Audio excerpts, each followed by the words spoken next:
जय हिंद साथियों। तो कांस्टेबल लेवल पर केवल दो ही ऐसी वैकेंसी है जो कि सेंट्रल गवर्नमेंट के तहत बेस्ट जॉब प्रोफाइल मानी जाती है।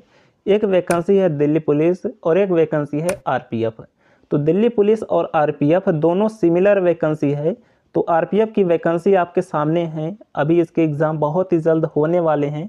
तो इस वैकेंसी में आप लोग लग जाइए। दिल्ली पुलिस आरपीएफ दोनों सिमिलर वैकेंसी है, दोनों कांस्टेबल है, सेंट्रल गवर्नमेंट के तहत आते हैं। जितने भी अलाउंसेस वगैरह मिलते हैं वो सब कुछ सेंट्रल गवर्नमेंट के तहत मिलते हैं। और इन दोनों वैकेंसी का लगभग एग्जाम पैटर्न सेम है, इनके फिजिकल सेम है, सारा प्रोसेस इनका लगभग सेम है। उसमें भी 1600 मीटर की रनिंग होती है, इसमें भी 1600, उसमें भी high jump long jump same वही, इसमें भी हाई जंप लॉन्ग जंप, उसमें भी 50 क्वेश्चन जीएस के पूछे जाते हैं, इसमें भी 50 क्वेश्चन जीएस के पूछे जाते हैं। तो दोनों वैकेंसी लगभग सेम है, सारा कुछ सैलरी वगैरह सब कुछ बिल्कुल सेम है। तो दिल्ली पुलिस में जाएं या फिर आरपीएफ में, दोनों की फैकल्टी लगभग सेम ही रहेगी। और आरपीएफ की वैकेंसी के एग्ज़ाम बहुत ही नज़दीक है, इसका फॉर्म स्टेटस जारी हो चुका है। हमने आपको बता दिया था, आप लोगों को पता चली गया होगा कि फॉर्म स्टेटस जारी हो चुका है। इसकी वेबसाइट पर आपको फॉर्म स्टेटस देखने को मिल जाएगा। और अभी कुछ लोगों के पास मैसेज भी आने शुरू हो गए हैं उनके फॉर्म स्टेटस को लेकर। तो अभी अगर आपके पास मैसेज आ गया है तो कमेंट बॉक्स में बता दीजिएगा, और अभी अगर आपके पास मैसेज नहीं आया है तो आप लोग परेशान ना हो, धीरे धीरे करके सभी के पास ये मैसेज चला जाएगा। और अगर आपके पास मैसेज जाता भी नहीं है तो भी आपको घबराना नहीं है, केवल आप लोग वेबसाइट पर देख लीजिए कि आपका यहाँ पर एक्सेप्टेड दिखा रहा है या फिर नहीं। अगर आपका यहाँ पर एक्सेप्टेड, प्रोविजनली एक्सेप्टेड दिखा रहा है तो आपको बिल्कुल नहीं घबराना है, आपका फॉर्म एक्सेप्ट हो चुका है, आपको अपने एग्ज़ाम पर लग जाना है। यहाँ पर मैसेज ज़रूरी नहीं है, किसी किसी के पास नहीं जाता, बाकी जो है धीरे धीरे करके सभी के पास ये जाएगा। किसी का 4 दिन बाद आएगा, किसी का भी आएगा, तो ये धीरे धीरे करके जाता रहता है, इसके लिए आपको घबराना नहीं है। और अभी बहुत सारे लोग पूछ रहे थे इसका एग्ज़ाम सिटी कब आएगा। तो देखिए ये एसएससी नहीं है कि दोनों साथ में आएगा, कुछ लोग एसएससी समझ बैठे। तो अभी इसका केवल फॉर्म स्टेटस जारी हुआ है, अभी इसका एग्ज़ाम डेट ही नहीं डिसाइड हुआ है कि इसका एग्ज़ाम कब होगा। अब यहाँ पर हम सारा कुछ बात करते हैं कि इसका एग्ज़ाम कब होगा, आपका सिटी एडमिशन कब आएगा, एडमिट कार्ड कब आएगा, सारा डाउट आपका क्लियर करते हैं। बाकी अगर आप चैनल पर पहली बार आएँ तो सब्सक्राइब कर लीजिएगा, जो कुछ भी रियल जानकारी होगी आपको इस चैनल पर मिल जाएगी। अभी हम बात करेंगे कि सेफ स्कोर कितना हो सकता है, सारा कुछ एनालिसिस भी आपको बताएंगे कि आपका मॉक में कितना क्या एनालिसिस होना चाहिए, आरपीएफ एसआई का क्या कुछ डाटा रहा, सारा कुछ अभी मैं आपको बताने वाला हूं। तो आप लोग लास्ट तक वीडियो में बने रहिएगा। अभी सबसे पहले बात करें कि आपका एग्ज़ाम कब होगा। एग्ज़ाम आपका उम्मीद है कि 10 मार्च के आसपास स्टार्ट हो जाएगा। अभी हमने एक नोटिस भी दिखाया था कुछ दिन पहले जिसमें 9 मार्च का एक डेट फिक्स किया गया है, तो हो सकता है कि 9 मार्च से ही शुरू हो जाए। बाकी 9 से 10 मार्च तक इसी के आसपास एग्जामिनेशन शुरू होने की पूरी संभावना है।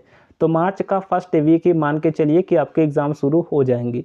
और बात करते हैं कि एग्ज़ाम सिटी एनिमेशन कब आएगा, तो उससे 15 दिन पहले आप मान सकते हैं कि आपका ये जारी हो जाएगा। अर्थात हो सकता है कि फरवरी लास्ट तक, 25 फरवरी के बाद ये आपका जारी हो जाएगा। जो एग्ज़ाम सिटी आपका दिखाएगा कि कहाँ पर आपका एग्ज़ाम है, किस डेट को है, वो 25 फरवरी के बाद जारी होने की संभावना है।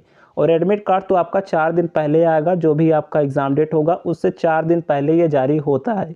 बाकी सिटी पहले दिखा दिया जाएगा 10 से 15 दिन पहले। बाकी यहाँ पर हम बात करें इसके सेफ स्कोर के बारे में कि कितना आपको टारगेट करना चाहिए।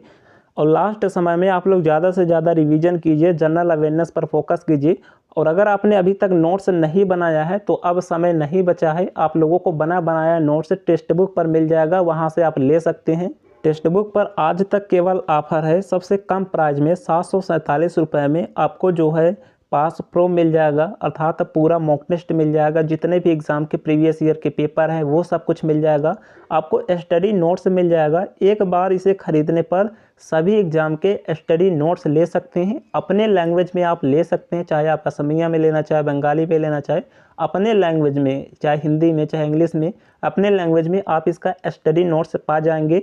और आपको समाधान एआई के जरिए जो भी डाउट आता है उसका फ़ोटो भेज देंगे तो तुरंत आपका जो भी क्वेश्चन फंसता है, जो भी आपका डाउट आता है, तुरंत उसका सलूशन मिल जाएगा।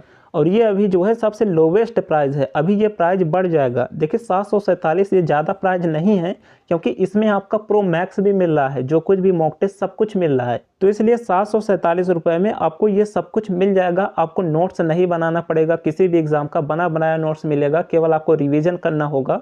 और अगर आप हमारा कोड DFH यूज करते हैं तो आपको 12% का डिस्काउंट एक्स्ट्रा मिल जाएगा। तो आप टेक्स्ट बुक एप्लीकेशन डाउनलोड करके इसे बाई कर सकते हैं, इसे अनलॉक कर सकते हैं।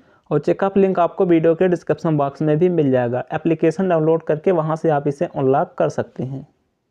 अब देखिए ये आपके एग्जाम का पैटर्न है। जीके के 50 क्वेश्चन होंगे, मैथ के 35, रीजनिंग के 35। 1/3 की निगेटिव मार्किंग है, तो बहुत ही संभाल के इसमें तुक्का लगाना होता है। ज़्यादा अगर आप अटेम्प्ट कर देंगे तो निगेटिव में सारा कुछ आ जाएगा। अब इसमें आपका टारगेट अभी से जो होना चाहिए वो 90+ का स्कोर होना चाहिए। अब 90+ आप कैसे कर सकते हैं, वो मैं अपने खुद के मॉक का एक एनालिसिस बताता हूँ कि ऐसे ऐसे आप करेंगे तो हो सकता है। अब देखिए यहाँ पर कुछ मॉक जो मैंने खुद लगाए हैं, तो इसमें देखिए मैथ रीजनिंग तो आपको पूरा करना ही होगा, इसमें कोई रियायत नहीं है। ये दोनों आपको फुल स्कोर करना ही होगा। अगर इसमें भी आप कम आ जाते हैं फिर तो आप बहुत ही पीछे चले जाएंगे। और जीके में आपका जो टारगेट होना चाहिए वो कम से कम 30+ का होना चाहिए। 30+ का आपका होना चाहिए। और कोशिश करें कि 30+ निगेटिव हटा कर रहे। अगर 30+ आप सही करते हैं, कुछ गलत भी होते हैं, तो आपके 25 मिलते हैं। तो ओवरऑल अगर आप इस तरीके से स्कोर करेंगे तो 90-95 तक आप स्कोर पहुंच जाएगा। यहाँ पर देखिए आप लोग रीजनिंग में, मैथमेटिक्स में पूरा कीजिएगा और जीके में 30, और यही आइडियल स्कोर होगा। इतना आपको टारगेट करना ही होगा। और अगर आप 90+ रॉ स्कोर करके आ गए इसके एग्ज़ाम में तो कोई नहीं रोक सकता, आपका सिलेक्शन 100% निश्चित है।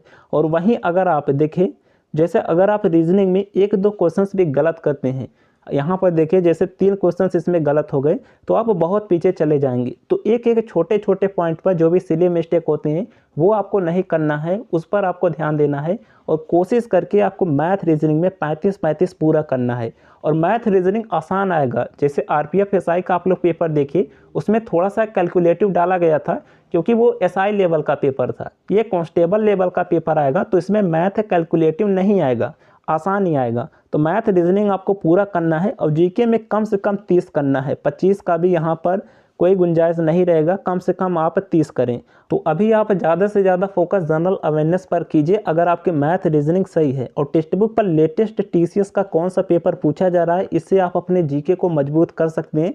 तो टेक्स्ट बुक तो ज़रूरी है ही, क्योंकि हर सेलेक्ट होने वाला बंदा टेक्स्ट बुक से ज़रूर प्रैक्टिस करता है, टेक्स्ट बुक को ज़रूर लगाता है।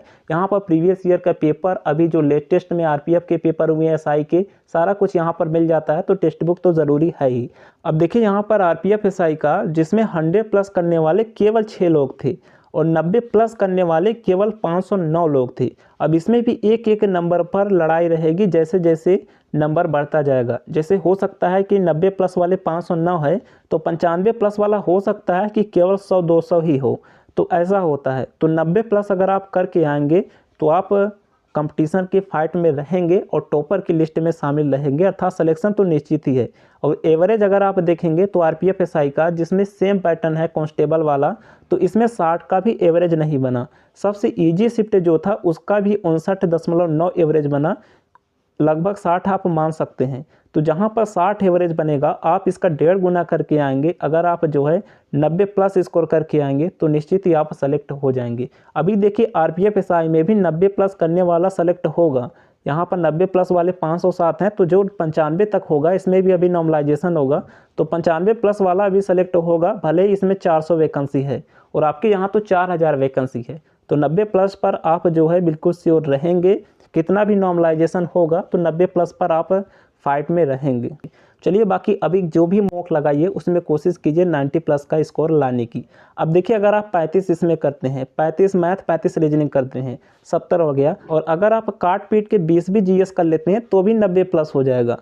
तो इसलिए जो है आप थोड़ा एक्यूरेसी पर भी फोकस कीजिएगा। जो सब्जेक्ट आपका स्ट्रांग है उस पर पकड़ पूरी होना चाहिए, उसका एक भी क्वेश्चन नहीं छोड़ना चाहिए। तो अभी आपके मॉक में कितने स्कोर बन रहे हैं आप हमें कमेंट बॉक्स में बताइएगा। चलिए आगे जो कुछ भी अपडेट आएगा इन्फॉर्म करेंगे। मिलता है नेक्स्ट वीडियो में, तब तक के लिए जय हिंद।